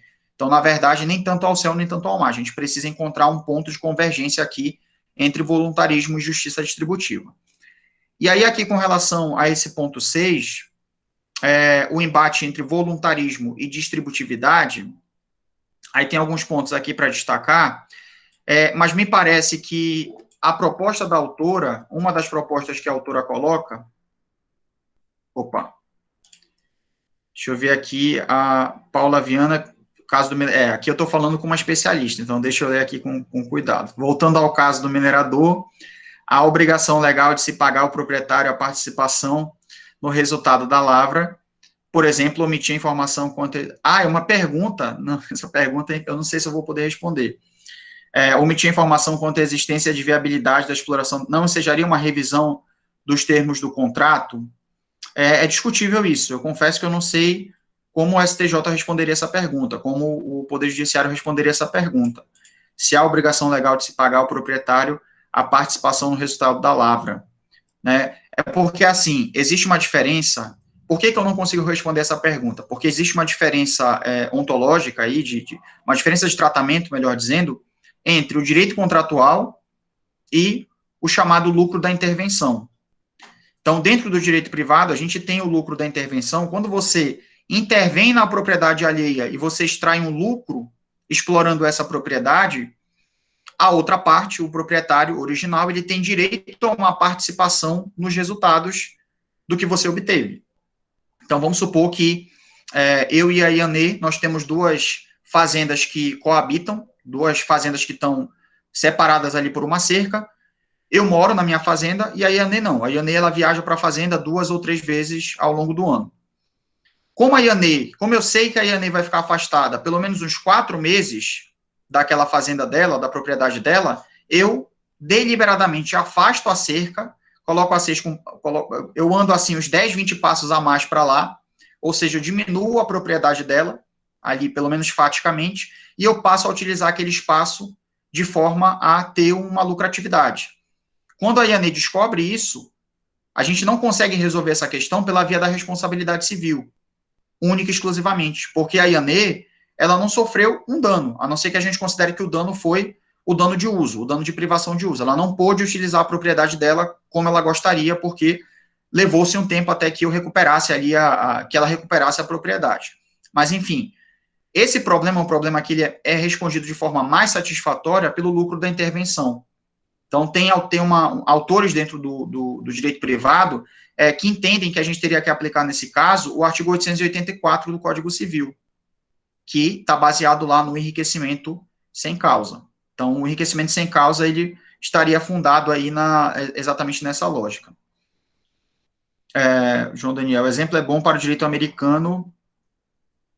A autora até coloca uma nota de rodapé sobre o assunto, né? Considerando que as reservas minerais são no Brasil propriedade da União, este caso jamais poderia existir entre nós. Seu interesse se mantém, porém, por ilustrar com didatismo situação em que o ativo oneroso, a informação, recebe o tratamento de um bem a ser compartilhado coletivamente. Exatamente. E é muito legal essa questão sobre o valor da informação. Não sei se vocês puderam assistir já aquele documentário que foi lançado na Netflix recentemente, que é o Dilema das Redes Sociais, né? Não sei se vocês já assistiram, mas é interessante a gente entender que a informação, ela é um ativo oneroso e ela é cada vez um dos ativos mais valiosos que a gente tem. Quer dizer, você consegue monetizar, você consegue lucrar tendo informação. Então, era uma coisa impensada há 20, 30 anos atrás.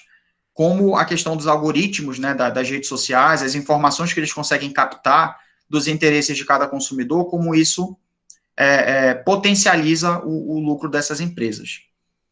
E a Larissa colocou aqui, também achei muito interessante essa questão histórica, pois ela mostrou como o desaparecimento de alguns conceitos clássicos ao longo do tempo podem modificar a concepção de origem de um determinado assunto, como nesse caso, onde a concepção atualmente é baseada nos conceitos de voluntarismo contratual e distributividade.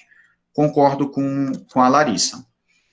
Tá, gente? Só para encerrar aqui, nesse item 6.3 e também no item 6.4, a autora apresenta uma suposta terceira via, que eu até imaginei no primeiro momento que fosse uma proposta conciliatória entre voluntarismo e distributividade, mas, na verdade, ela puxa um pouco mais para a distributividade, ela não está no meio termo, ela está puxando um pouquinho mais para a compreensão do contrato a partir da justiça distributiva.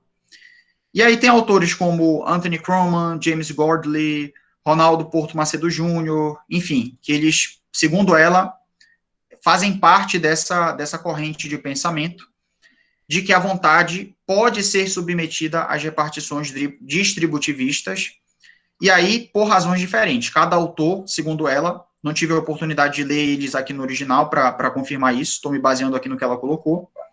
Então, cada um vai entender dessa forma por uma razão diferente. Há alguns porque isso garante o aumento da riqueza da sociedade, que é o caso do Croman.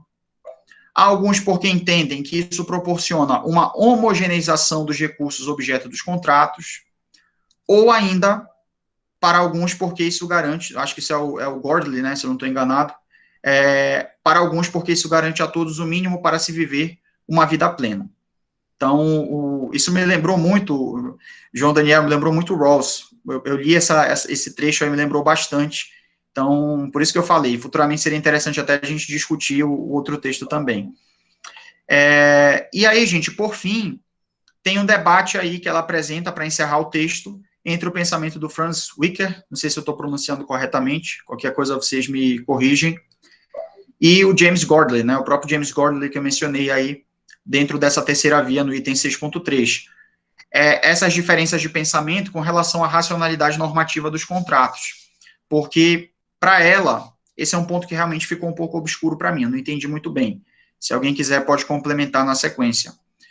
Para ela, o Gordley atribui à vontade um papel central, compreendendo que, na modernidade, o voluntarismo ele ocupou um espaço deixado pela justiça comutativa. Eu não entendi muito bem essa passagem, estou mencionando aqui, quem sabe alguém acrescenta depois qual foi a sua interpretação sobre esse trecho. E, para o Franz Wicker, a preocupação basilar reside na alocação distributivista dos bens por meio dos contratos, formulando uma crítica ao voluntarismo que entende estar justificada na preocupação social com que, aqui eu coloco entre aspas, o que ele chama de desmoronamento privatista. E aí tem um contexto específico, porque esse autor é um autor alemão, fui até ver aqui a data de nascimento dele, ele é de 1908, então ele viveu esse período aí das duas guerras, e a produção dele, a produção filosófica dele, ela foi muito condicionada, na minha visão, por conta, logicamente, né, desses pressupostos aí da comunidade onde ele foi inserido, né, fazendo uma referência aí aos comunitaristas, né. Então, o fato de ele ter nascido na Alemanha, ter vivido esse período após as duas guerras, isso acabou condicionando um pouquinho o pensamento dele, e aí ele é um autor que ele atribui um valor superior à distribuição dos bens com base na justiça distributiva. Então, dessa forma, eu queria pedir desculpas por ter avançado tanto tempo, passou bastante realmente, mas espero que a apresentação tenha sido satisfatória, que tenha despertado essas inquietações que eu mesmo tive quando fiz a leitura do texto, e fico à disposição aí, queria ouvir também os colegas, o professor João Daniel, o que tem a dizer sobre esses pontos aí que foram colocados. Obrigado, gente.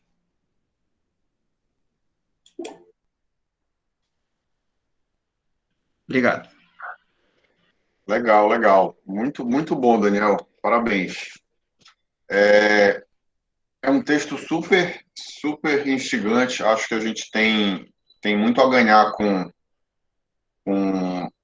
o texto dela e, de repente, quem sabe a gente não aprofunda essa discussão, né, trazendo ela como leitura obrigatória no próximo ciclo. Eu queria abrir para os debates, né? Se vocês tiverem perguntas, quiserem fazer alguma colocação, interpretação. Eu fiquei, né, quando eu li o exemplo da mineradora, eu fiquei muito tentado a tentar fazer o raciocínio, mas aí eu me dei conta daquela lógica da questão da direito privado versus direito público, então o fato de ser propriedade da União meio que me quebrou as pernas num possível raciocínio que eu faria tentando confrontar aí o direito privado. Mas acho que a gente pode tentar fazer, se vocês quiserem avançar nessa discussão. Não sei se a Paula talvez depois consiga nos ajudar aqui, dando como seria essa interpretação em relação à relação entre a mineradora e o fazendeiro, intermediada por um ativo que é de propriedade da União, pegando a lógica aí da legislação de direito público, né? Não só do âmbito constitucional, como também infraconstitucional. Queria abrir para os debates. Vamos lá, eu vou falando. Bom, só uma questão de ordem, eu posso só colocar um ponto que eu esqueci aqui, só uma besteira. Como eu gosto de atribuir o crédito, né, atribuir no início para o João Vitor, o RESP que eu citei, ele resultou de uma pesquisa com a IANE, viu? Só para atribuir também aqui a autoria, a IANE foi responsável diretamente ela até colocou depois um outro RESP aí no chat, que é um que fala sobre erro, lá no caso de um fazendeiro também, É só para atribuir aqui o devido crédito, tá? Então era isso, obrigado. Posso começar aqui então, gente? Pode? Vamos lá. Beleza. Na verdade, como eu tinha prometido, falar o questionamento do Gabriel, que disseram que era o questionamento de muitos de vocês, digamos que também era o meu, mas eu não tenho uma resposta fechada sobre isso. Na verdade, eu até, por isso que eu disse para fechar depois, que eu fui pesquisar o autor que eu tinha encontrado uma resposta mais ou menos satisfatória sobre o que tinha acontecido. E eu encontrei isso no texto do Jorge Fabra, que a gente indicou, inclusive, na bibliografia, eu acho, que é a introdução ao livro dele, que é a coletânea sobre filosofia da responsabilidade civil. O ponto foi o seguinte, na verdade, não existe muito claro onde houve uma mudança na terminologia, mas é uma mudança unicamente terminológica entre justiça corretiva e justiça comutativa. Quando você fala de Aristóteles, a tradução geralmente feita para Aristóteles é de justiça corretiva, pelo menos em inglês é assim. Eu nunca dei uma olhadinha como é que seria a tradução. Eu até tenho uma edição que é grego, diretamente do grego. Poderia dar uma olhadinha nisso, mas a tradução geralmente feita diretamente de Aristóteles é justiça corretiva e distributiva. Essa é a oposição que é geralmente feita. Mas quando o pensamento aristotélico chegou para ser desenvolvido na Idade Média pelo Tomás de Aquino, ele passou a adotar uma terminologia de justiça comutativa para designar a mesma coisa e o mesmo princípio de justiça aristotélico. Tá? Então, para a gente aqui, embora existam autores, eu já vi essa discussão, mas eu não tenha me aprofundado sobre ela, porque eu não achei necessário, que fazem diferenciações e colocam em caixas diferentes. Para a gente aqui não faz diferença diferenciar as duas. Geralmente, faz-se o seguinte, trata-se o conceito de justiça comutativa como o tipo de justiça corretiva aplicada às transações voluntárias, como o contrato, como as trocas, como tudo isso. Tá? E quando se trata de justiça corretiva, a gente está falando de responsabilidade civil, ou seja, as transações involuntárias, como dano, como roubo, já usando a nomenclatura do Aristóteles. Então, a resposta para isso, de forma bem frágil ainda, seria: para a gente não faz diferença, tá? As duas, porque o conceito é o mesmo, tá? É a mesma lógica, o mesmo raciocínio aristotélico que está por trás de justiça comutativa e corretiva. Mas ele geralmente, quando a gente trata sobre questões contratuais, os autores usam o termo justiça comutativa. Enquanto que, quando a gente trata de questões vinculadas à responsabilidade civil, a gente vai ver os autores usando o termo justiça corretiva, tá? Mas para a gente, provavelmente não vai ter grande influência. Eu acho que eu respondi da mesma linha do que o Nicolas respondeu, que dodice de... Então, se quiser, eu posso falar concordando contigo, só falando mais coisas. Fala aí. A minha opinião que é a mesma que a tua. Na verdade, eu posso adicionar até um terceiro termo. Para mim, são sinônimos: justiça comutativa, justiça corretiva e justiça sinagmática. Também é um termo que pode aparecer. Então, são as três coisas iguais. A vez que eu vi alguém tentar, obviamente um tomista, tentar explicar por que houve essa mudança em Tomás de Aquino, para ele deixar de usar o termo corretivo, usar o termo comutativa, e ele mesmo usa isso, ele usa comutare em latim. Ele usar comutare, que é troca, então não tem muita mudança. Eles tentaram justificar fazendo um desmembramento dentro da justiça comutativa.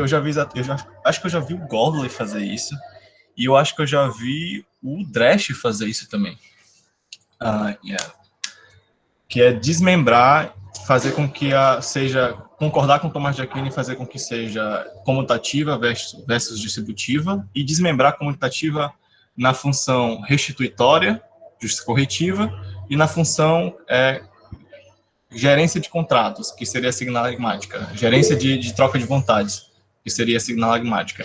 Então, eles dividiriam a justiça comutativa em justiça sinalagmática, mais relacionado à troca, e em justiça corretiva, mais relacionado à restituição, a função restituitória. E aí a comutativa seria a mais abrangente, a mais geral, e por isso seria ela que seria se degladiaria com a justiça distributiva. Mas para mim são sinônimos, para mim isso é, como eu falei, inversão dicotomista.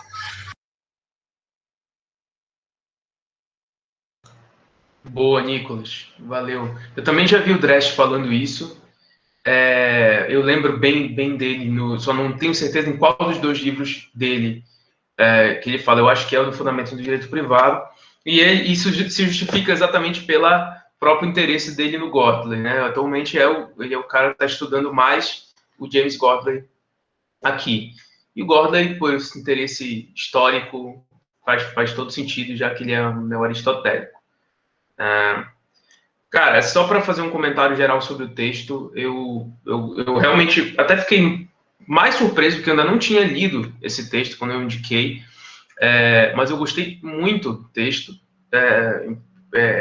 Como introdução, claro, ele é o início de uma caminhada de um livro, mas ele prenuncia coisas interessantes e que o livro, com certeza, é um livro muito, muito bom para debater e introduzir, e esse talvez seja o ponto do comentário, introduzir uma forma de ver um fenômeno em alguns institutos do direito privado e da dogmática do direito privado, lidos através de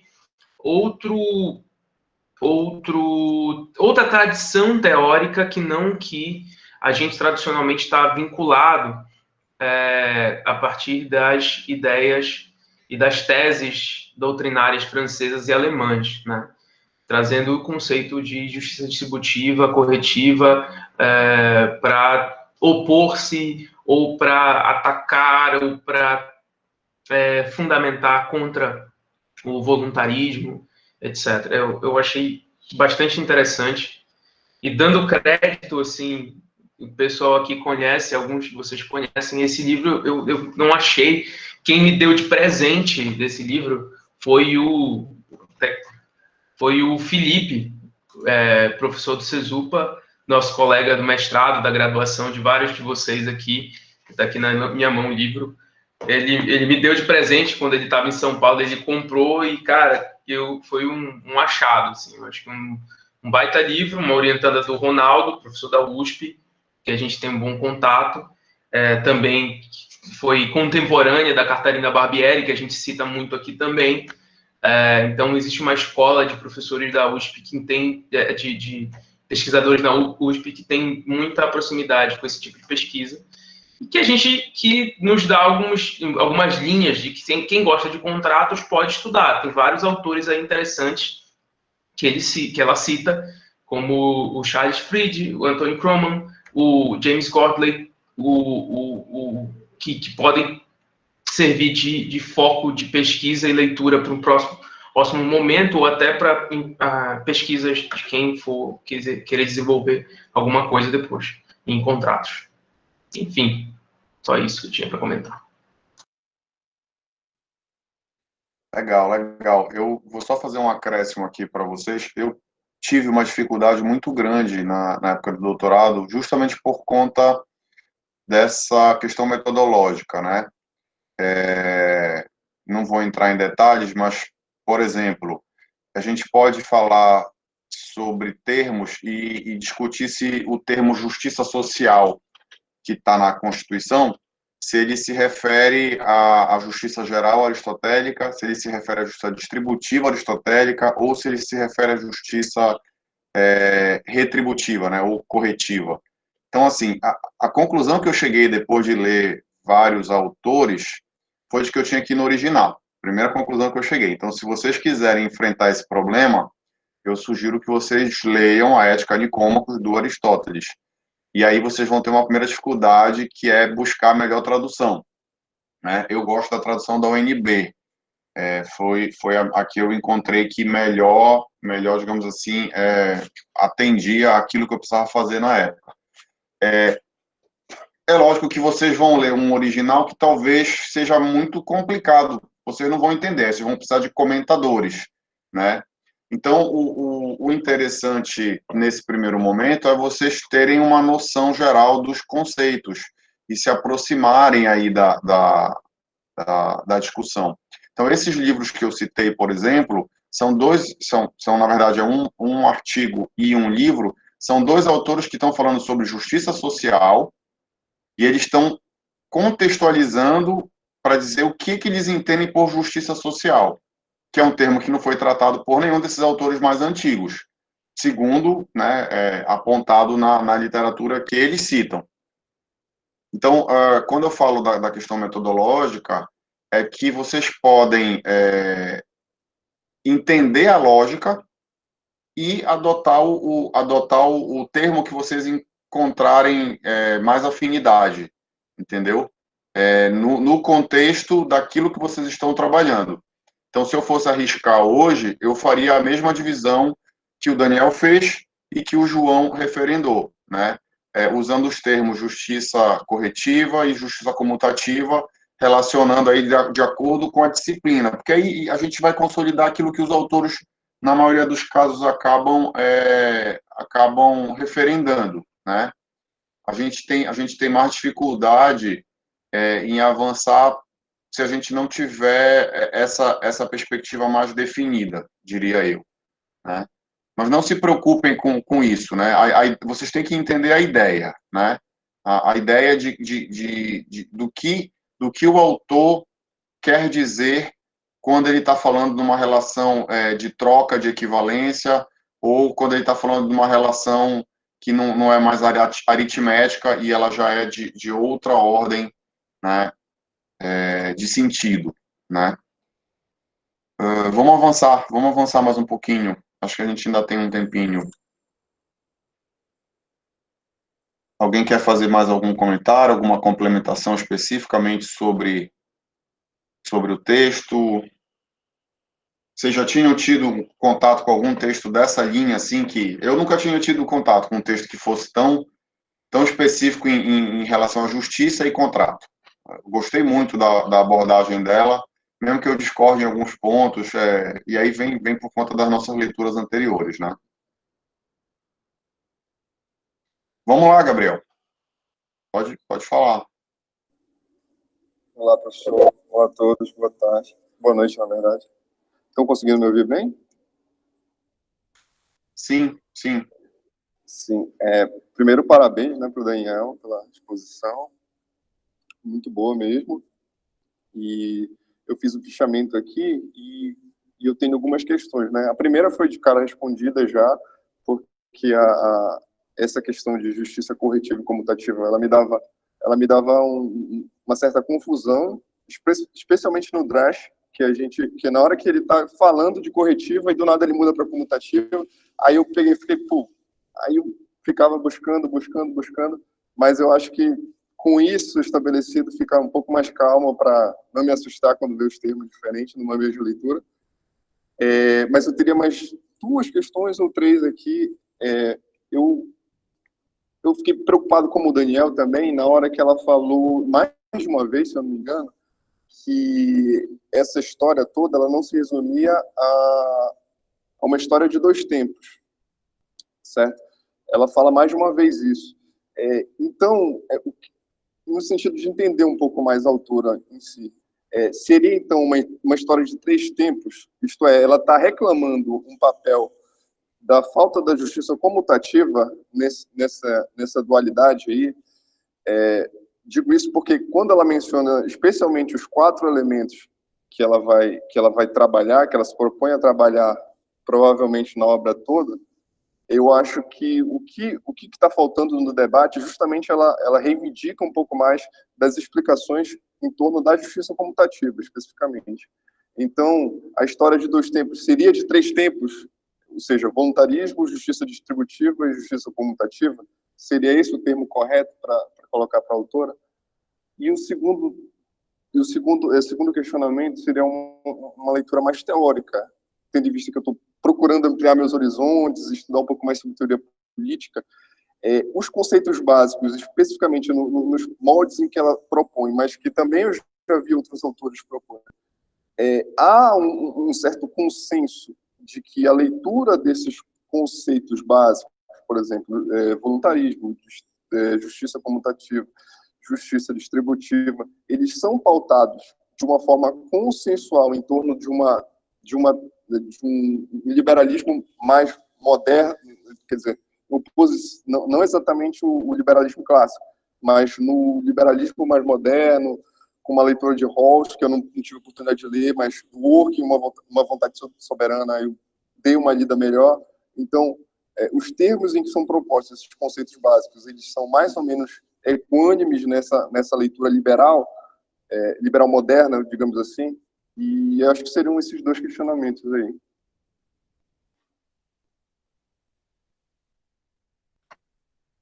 E agora, quem quer falar? Daniel, João?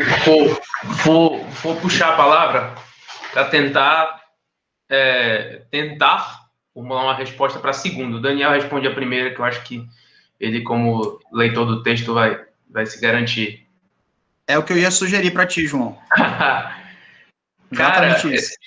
Eu puxei para responder a segunda, porque eu acho uma baita pergunta difícil. E eu tenho uma opinião sobre ela, e é uma opinião que já não é do livro, já é um pouco anterior. Eu acho importante a gente fechar, e eu tenho também a opinião de que o Nicolas vai querer falar alguma coisa sobre isso. Eu acho que nem todos esses autores têm uma total ciência do pano de fundo pelos quais eles estão trabalhando. Isso faz parte de toda a tradição, inclusive, da teoria analítica. Eles não são tão ou conscientes ou não se preocupam com esse pano de fundo político, tá? Porque se você for pegar, vamos lá, um Weimar, por exemplo, que é o autor que a gente vai ter a oportunidade de falar em outro momento aqui. Ele é o cara daqueles filósofos analíticos mais tradicionais mesmo, que não está nem aí para qual é o plano de fundo liberal que ele tem. Ele é, obviamente, um liberal pelo que a gente olha pela argumentação que ele desenvolve, pelos institutos que ele defende e tudo mais.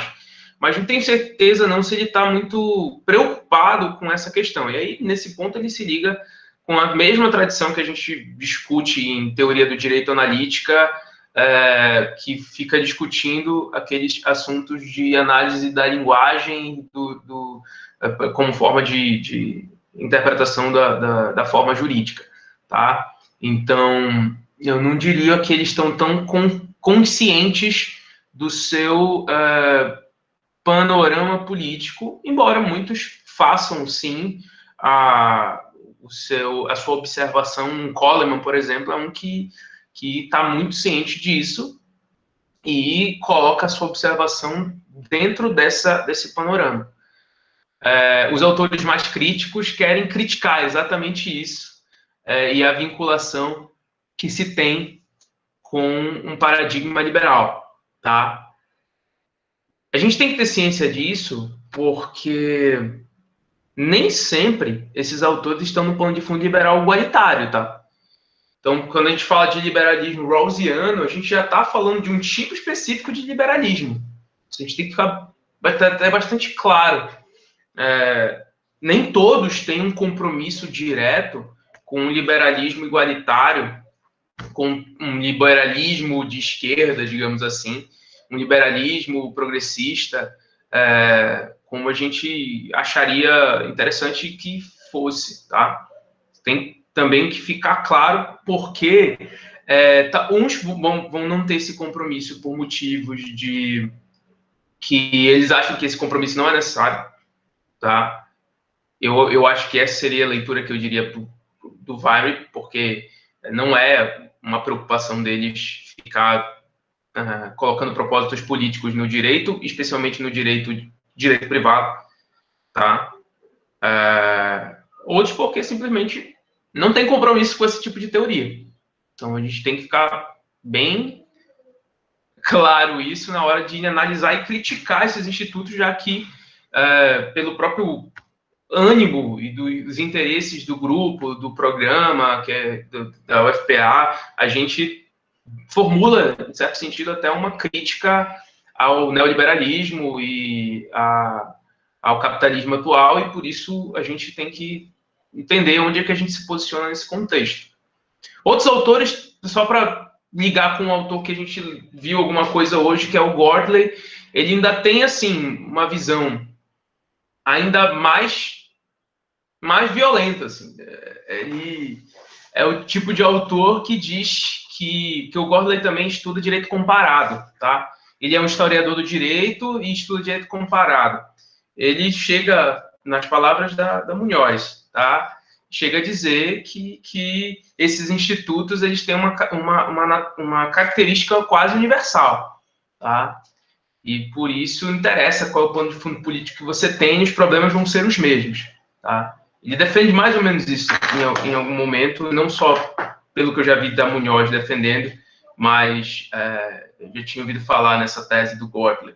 É uma tese difícil de ser defendida, mas ele tem seus argumentos, e faz um pouco de sentido quando a gente olha o plano de fundo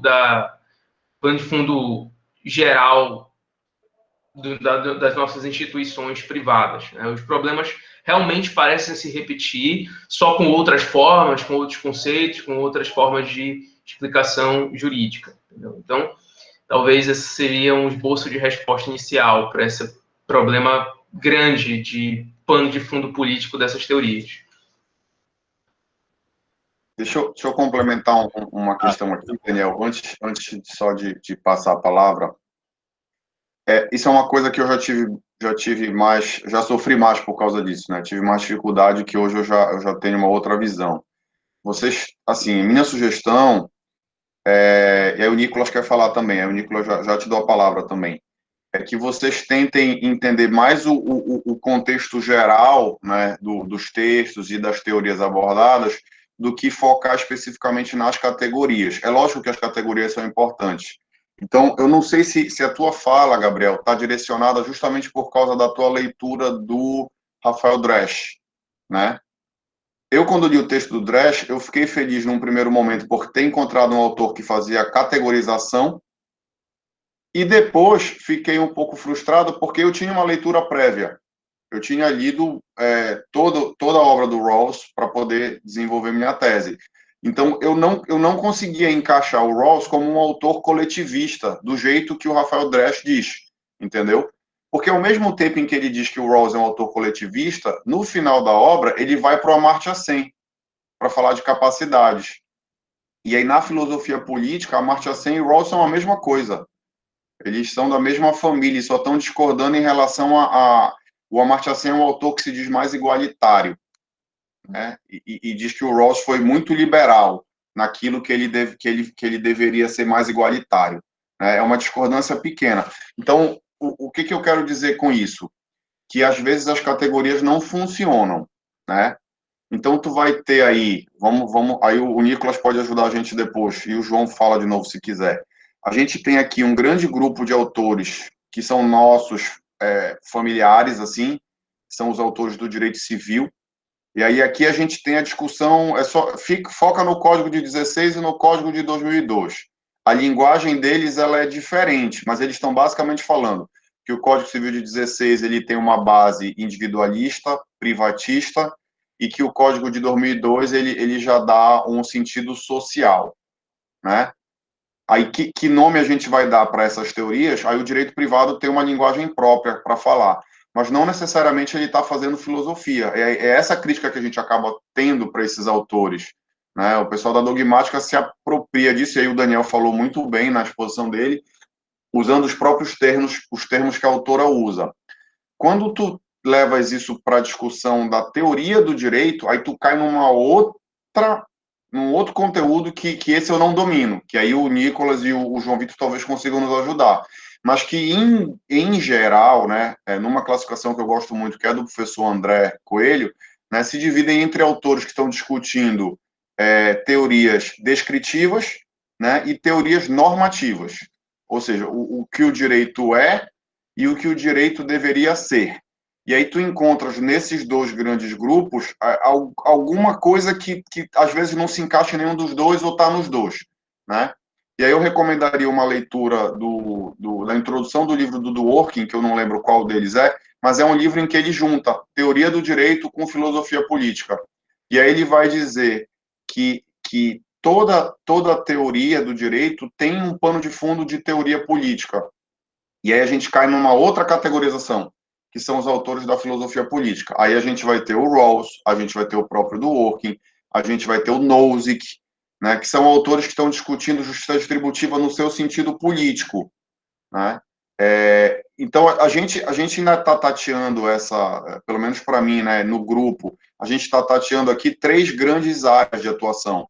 Direito civil na sua dogmática, teoria do direito nessa grande divisão entre teorias normativas e teorias descritivas, e hoje a gente está muito interessado em estudar teoria crítica, né, que o pessoal está divergindo, o que é a teoria crítica, se ela é uma outra coisa, ou se ela, de certo modo, também é teoria normativa, né? Tem o Dworkin, que é um cara que faz as duas coisas, né, que talvez não esteja em nenhuma caixinha, porque ele fala de interpretação, ou seja, é muita coisa para considerar, então talvez não se prender nas caixinhas em algum momento seja mais produtivo, né?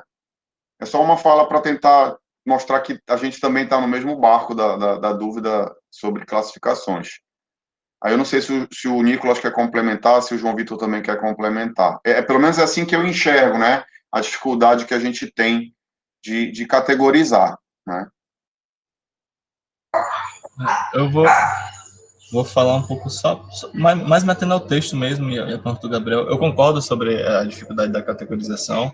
É bom esquecer ela às vezes. Mas é bom, acho que, deixar relativamente claro que a gente está num debate que é eminentemente liberal, no geral, assim, todas as posições estão dentro do liberalismo. Então, elas vão divergir numa série de coisas, mas elas estão quase todas dentro do liberalismo, salvo a crítica, e depois a gente vê isso. Então, às vezes, o que o João falou é muito, muito certo. Eles não têm nem consciência porque eles não conseguem enxergar uma outra coisa. Por uma questão de racionalidade mesmo. Quando você vai, por exemplo, para a crítica, a crítica tenta desvelar uma série de coisas que, para um padrão de racionalidade diferente do liberal, é estranho. Você começar a falar de relações de poder, você começar a falar em coisas que não têm uma explicação lógica, mas tem uma explicação política. Isso começa a sair do que um filósofo liberal se sente confortável para debater, porque ele não vai conseguir. Raramente eles são empiristas, então dificilmente ele vai conseguir debater esse tipo de elemento. Então, o padrão de racionalidade de uma disputa conceitual, de uma disputa normativa por argumentos retóricos, é um padrão de racionalidade liberal que não casa muito bem com a crítica. Então, todo mundo vai ficar nesse espectro. Então, a discussão no geral é liberal. No caso da autora, da divisão que ela faz, eu acho que ela faz mais uma reclamação sobre você manter aquela noção voluntarista do século XIX, que ela acha um liberalismo mais fraco, ou então pelo menos mais explícito, né? Você realmente está ali defendendo o liberalismo no século XIX seria uma espécie de libertarianismo hoje em dia. Você está defendendo a parte liberal de forma mais forte.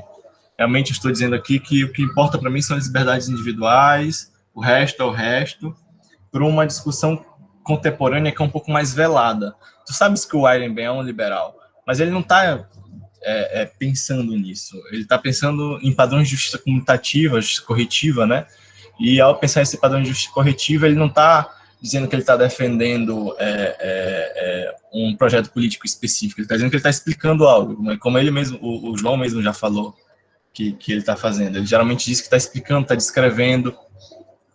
É uma espécie de liberalismo velado, que aí você fica uma coisa mais liberal mesmo, do ponto de vista econômico. Aí você tem um outro tipo de liberalismo, que o João também já mencionou, que é o igualitário, que aí seria os distributivismos, seria o outro lado, e fica uma disputa entre liberais, né? Entre quem é a favor da justiça corretiva e quem é a favor da justiça distributiva, um debate muito em casa, com pouca diferença de base, de fundamento, que é o que ela quer fazer agora. Só que eu também me bateu a impressão de que ela quer a terceira via, né? Porque ela cita o Vicker e o Gordley. Então ela está num terceiro tipo de liberalismo, um liberalismo no geral mais perfeccionista que os demais, ou seja, ele tem uma noção de vida boa, o Gordley tem uma noção de vida boa, uma noção de certos elementos que são estruturantes de uma vida boa, e ao fazer isso, ele tem um liberalismo mais forte do ponto de vista moral, por assim dizer, mais pesado moralmente falando. Então, tem essa terceira via também, que ela tá nela, pelo menos eu senti que ela tá. E só comentando uma coisa do João, eu vou discordar de João Daniel um instantinho, rapidinho. O Sen é mais igualitário que o Rawls no espectro de se importar com certos elementos sociais e principalmente fazer pesquisa empírica com relações de pobreza. Mas, ao mesmo tempo, se tu pensares na abordagem das capacidades, ao mesmo tempo ela tem uma abertura muito maior para o mérito do que o Rawls dá. E ao dar essa abertura muito maior para o mérito do que o Rawls dá, ele é mais liberal que o Rawls. Tanto o Sen quanto a Nussbaum. Porque quando eles falam de você garantir capabilidades, você garantir capacidades, você garantindo elas, você tem um sistema de rigidez menor do que o Rawls dá. Claro, é divergência, mas enfim, só dizer que não é tão... A caixinha é muito difícil. Isso é só para complicar mais os conceitos, só para concordar com o que tu falaste. É muito difícil encaixar a caixinha, assim. Todo mundo é liberal, isso é fácil de inserir. E fazer crítica é muito difícil depois, lá para frente, com o desenvolvimento do grupo de pesquisa, outras leituras, a gente pode chegar lá. Mas é realmente, dentro do espectro do debate atual, é muito difícil você ir colocar, principalmente porque quase todos os autores que a gente está estudando estão vivos, gente. Se vocês pegar alguém como um Coleman, eu estava discutindo isso com o João Vitor um dia desse, o Coleman muda de opinião de 10 em 10 anos sobre as coisas. Então, tu pega um livro dele de 10 anos depois, ele mudou muita coisa em relação ao que ele vai publicar daqui a 10 anos, e o cara está escrevendo. Então, isso muda, ele se desloca nesse espectro político o tempo todo também. Vocês me ouvem? Só para... Tá, é porque eu acho que eu caí e voltei. Eu vou passar a palavra para o Daniel e só vou dar... A semana retrasada, a gente teve aula na pós-graduação. E aí eu apresentei o texto do Sen, do Amartya Sen. E uma coisa que me chamou a atenção é que na introdução dele, ele, ao mesmo tempo em que ele se filia à tradição contratualista, né? Aí a gente está falando do Locke, do Hobbes, do Rousseau, ele diz que ele vai fazer um outro tipo de teoria. E aí ele se alinha, aí ele cita Marx, Hegel, a galera que é do outro lado, em termos de divisão de filosofia. Né? Aí eu fiquei olhando aquilo e falei, cara, como é que a gente vai conseguir categorizar esses caras? Eles mesmos se dizem, né, de outra tradição. E aí ele segue toda a linha do Rawls e, ao mesmo tempo, ele está dizendo que ele está fazendo outro tipo de teoria. Então, assim, é muito complicado. A classificação ajuda, muitas vezes, e às vezes, ela prejudica. E aí, só para fechar o segundo exemplo e dar a palavra para o Daniel, na semana seguinte, a gente teve aula sobre comunitarismo. E aí eu convidei o professor Adalberto, que hoje é professor da Universidade Federal do Mato Grosso. E o professor Adalberto apresentou o comunitarismo e eu tinha uma noção diferente, né? E ele indicou uns textos, principalmente do professor Michael Sandel, que é o nosso filósofo mais famoso, digamos assim, na atualidade, em termos de filosofia política, depois do Rawls, lógico, né? E o Adalberto defendeu que a gente está falando na linha do que o Nicolas disse, a gente está falando de autores que são do liberalismo, não é liberalismo econômico, aí no liberalismo econômico tem vários, mas eles são autores liberais no sentido político do termo, que defendem direitos fundamentais e vão discordar sobre o aspecto do papel da igualdade como um direito nessa distribuição de bens, recursos, capacidades, depende aí de como você está considerando. Mas foi uma surpresa para mim, né, conhecer melhor uma teoria que não era tão próxima a mim, de um professor que é especialista, dizendo, olha, aqui todos eles são liberais, não existe discordância disso. Olha, aí o Nicolas é um liberal comunitarista. Exatamente, é difícil você categorizar, é difícil você encaixar, né? E aí, dentro dessa discussão, vai ter uma outra discussão, conservadorismo e progressismo, né? São várias as caixinhas, então a gente tem que tentar manter minimamente uma coerência e não perder muito essa linha do que é o nosso foco, né? Direito privado. Vou parar por aqui, me empolguei. Sou eu? Tá, o microfone está franqueado para vocês, quem quiser. Não, eu na verdade não teria uma resposta aqui para o que o Gabriel falou. Na verdade, é mais para concordar com ele, porque eu também tive essa mesma percepção no texto e o Gabriel ele colocou, né? A autora ela fala muito de 2 tempos, quando na verdade eu tive a percepção talvez de 3 tempos. A minha percepção, Gabriel, foi até de 4, 5, 6 tempos, porque se a gente pegar desde o direito romano, esses valores eles foram sempre oscilando. Então, por exemplo, no contexto do liberalismo clássico, né, que o Nicolas colocou aí muito bem, que a gente entende hoje como não o libertarianismo, mas mais próximo do libertarianismo do que do liberalismo igualitário do Rawls, por exemplo, né, do Rawls e do Sen. Se a gente pega esse momento e compara com a Roma Antiga, para nossa percepção de hoje, 2020 no Brasil, dentro do contexto que a gente está inserido, vai parecer que a Roma Antiga é mais avançada, é mais civilizada. Estou colocando entre aspas porque por aquela questão de civilização, aquele termo que foi utilizado, do que no contexto do liberalismo clássico, já que o liberalismo clássico estava apegado a um voluntarismo jurídico exacerbado, a manifestação da vontade como principal elemento das contratualidades, enfim. Então, eu acho, na verdade, que são até mais tempos, porque a gente vai alternando em eras diferentes de acordo com as características de uma determinada sociedade. Por isso que eu falei no final da apresentação que eu lembrei muito dos comunitaristas. Acho que vários deles concordariam com essa construção dos conceitos oriundos aí do direito contratual. Então, não era para responder não, viu, João Daniel? Era mais para concordar com o Gabriel mesmo.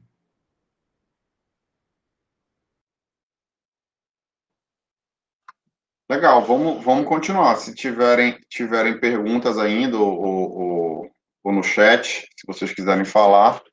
A gente hoje teve uma boa reunião, a gente começou às 4h45, né? E são 6h45 agora. Então a gente teve 2 horas de reunião, acho que é um prazo, é um tempo razoável aí, né? De encontro. Eu vou parar a gravação aqui para não ficar muito longa, né? Mas a gente pode continuar mais um pouquinho se você